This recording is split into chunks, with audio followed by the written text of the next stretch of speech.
But anyway, we're going to buy our own piece of dirt. We have to have a 10-stall barn put on that. Your own compost system, anything you could ever think or imagine on a horse ranch, we're going to need it. Because right now we're using other people's horses, other people's properties, because we started like a lot of nonprofits out of our home here. So when you donate, we're in the middle of what we call Project 20,000. Okay, in a land of 313 million people in this country, we just need 20,000 people to go to our website and pledge $22 a month, because our largest mission is getting down the veteran suicide rate.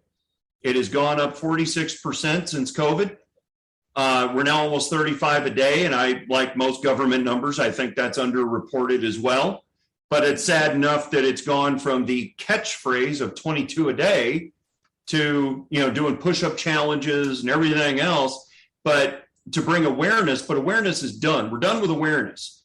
We know there's a problem. We're doing our part to get that number down on a daily basis. It shouldn't be 1. It sure as hell shouldn't be 35.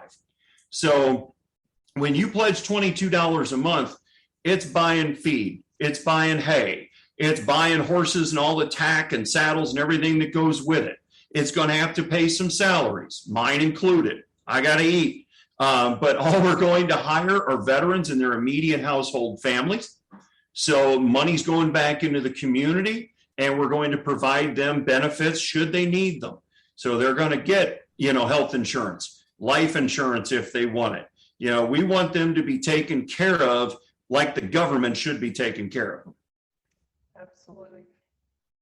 You have a kind of cool story that happened about 2 years ago, don't you? Well, you stumped me. Refresh me. Cool story 2 years ago. Yeah, I think you had an airman come in. Oh, yeah. Yeah, well, see, I've had a lot of stories up here in my head. So, yeah, really cool story. Doing a trail ride is what we were doing. And we had about 20 vets and some plus ones out there. And it was a husband and wife. It was active duty airmen. And she was medically discharged Air Force, road dressage, everything. So she was in her element. She was having a blast. But we always bring a big horse down that's a gentle giant for guys like me. Again, being 6'4", 260, normally you don't go above 250 saddle and rider on a horse just for the safety of the horse. But we brought down a Belgian. And Belgians, if you take a Budweiser Clydesdale and just shrink that down a little bit, here's about this 2,000-pound horse that, it's a beautiful blonde color, she's gorgeous. So we knew he was kind of sketchy around horses, didn't know he'd never been around horses. Because all of a sudden his wife comes over and says he's cursing me out, he's yelling at me, he's mad, he wants to go home. I'm like, he ain't none of those things. He's scared and doesn't know how to say it or doesn't want to say it, because you got to man up. You can't show you're scared. So I will never talk to a veteran the way, or active duty or anybody, like I wore the uniform. We'll kid around and have fun, but I don't do the inner branch ribbing that you all do with each other or any of that stuff. Because, again, I didn't raise my right hand. So I always have veterans out with me. So I brought my Marine buddy over and I'm like, you got this? He's smiling. He's like, oh, I got this. I'm like, oh, God, what are you going to do? So we come up to him, but uniform to uniform, he just starts breaking him down. He's like, what's wrong with you, airman? Can't get on a horse? You wuss? You can go to Okinawa. You can't get on a horse. What's wrong with you? I told you he was a Marine, so I'm really cleaning up what he said. But eventually we started laughing because we're not trying to make the situation more tense or worse, but uniform to uniform, he was just trying to make that connection with it. So he said, guys, I'm from the Bronx. I've never been around anything like this. Animals in the neighborhood were strays. He never saw the mounted patrol in Central Park. And we want him to get on this thing that, they measure horses in hands like this, on top of each other. Well, this horse is about 19 hands, okay, from hoof to withers. I'm looking at withers. He's 5'5" with boots on. He's looking at ribs. And we want him to get on this horse. So we finally get him on it and, legs like this. Reins like this. He's just scared to death this thing's going to take off and he's falling. Okay, now I will say this: if you haven't been in the dirt riding horses, you just haven't been riding horses long enough. But we didn't want it being his first experience, so we taught him how to breathe, how to relax, how to steer with your hips and your feet more than your hands. You know, your hands aren't your steering wheel completely for a horse. And one funny thing he did, we said, okay, now drop the reins. Now, for the most part, that means just kind of relax him out in front of your saddle horn and everything else. Now, he took orders very well. He literally dropped the reins. We're like, all right, not quite what we meant, but you did what we said. So we gather the reins back up and give them to him, get him to relax. And all of a sudden the horse goes, why? Because he relaxed, so the horse relaxed. That blew his mind. So again, we take him around the arena, get him more comfortable. He goes out on the ride with experienced riders in front and behind him just in case. And he comes back, big old shitting grin on his face, ear to ear. And we get him off the horse, and we're like, how you doing? He's like, walking a little funny, because Belgians are like this wide, and he's a skinny little dude. So he said, can I get a Powerade, and can I go out on the next ride? His wife was in immediate tears, because an hour ago he was cursing her out and wanted to go home. Now he wanted to go on another ride. Was that us? No, we don't break our shoulder patting ourselves on the back. That was the good Lord and the horse, and we just brought everybody together. And by the time he came back from the second ride, he kind of wanted a frozen bag of peas, but because then he was walking real funny. But he loved it. He was able to overcome a fear he didn't even know was a fear. And I guarantee you, when he deployed back out to Okinawa, chest was puffed out a little higher, telling people, you ain't going to believe what I did. That is so awesome. That's such a good story. I really enjoyed that. What I'm really excited for is, as you alluded to, is your expansion. So I'm really excited to see how that comes along. What else can you tell us before we break? Right now we just need a lot of help. We need help spreading the word. We need the financial help, obviously. 501c3 stands for corporation. So, this is a business, not just a really expensive hobby. We just really need help getting the word out there. And then we can talk more about who our current sponsors are and people that are helping us out along the way. Absolutely. And I broke it down. Of course, I did look really close at your website.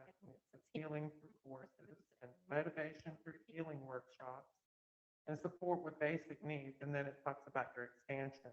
So I encourage everyone who's listening to please go to your website so that you can get a little more handle on what's going on. And please donate what you can, because this is such a great, great program. Any last words?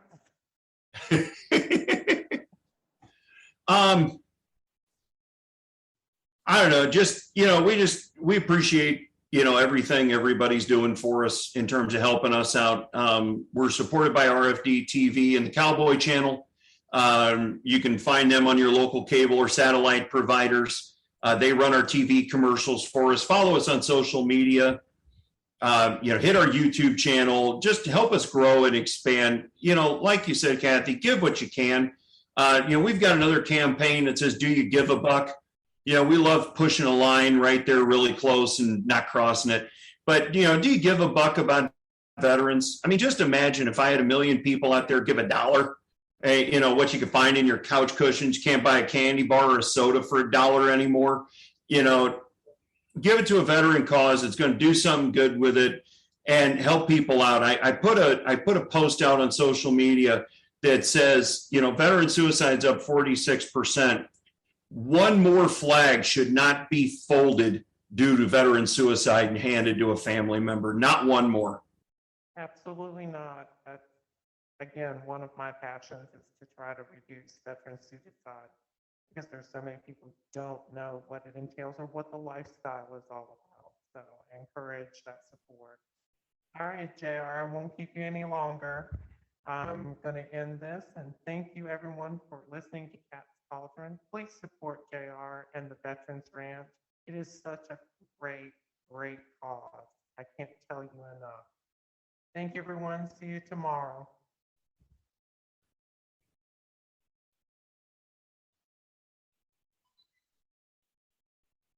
Wait. These headphones get hot after a while. Yeah. No, I mean, there's so much we could keep covering, with that, but, we want to keep people's attention, and it would allow me to come back and talk about other stuff we're doing. Because, again, we're doing the nutrition, how to save money on essential services. I saw that. Yeah. Nope. You're back to Minnie Mouse again. Stop hitting buttons over here. Yeah. Yeah. So, like, for example, we show veterans how, like, Florida is not a deregulated state on electricity, for example, but there's 19 states and growing that are. So we can show you how you can save money on your electric bill you're already paying for, possibly with the same company you're already paying. But they don't let you know there's cheaper rates out there. They want you paying the higher rates.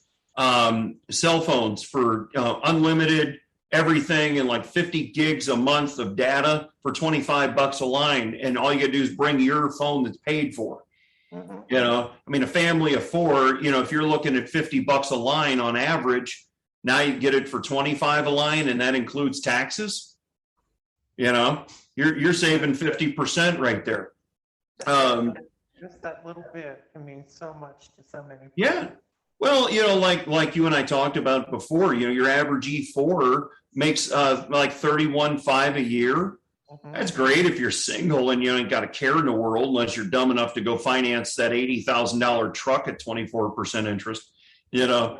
But if you got a family, forget about it. I talked to a gentleman yesterday, a veteran, and he's on food stamps. Got a family of 7 because when he rotated out, burned through one job because Tesla actually bought out the solar company he was working for, and then downsized all that division. And then the other company didn't meet with his core values.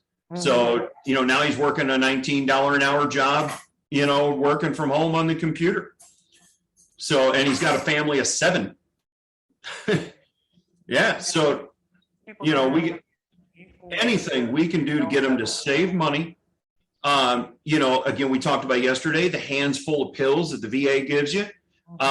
We show you how to take a 1 by 1 inch patch that's all natural and put it on your shoulder for 8 hours and get your multivitamins, help you sleep, CBD, go down the whole list, and get better nutrition. Because let's face it, let's just say Centrum vitamins that are 100% what they say they are, which we know there's fillers and garbage and all kinds of stuff in there.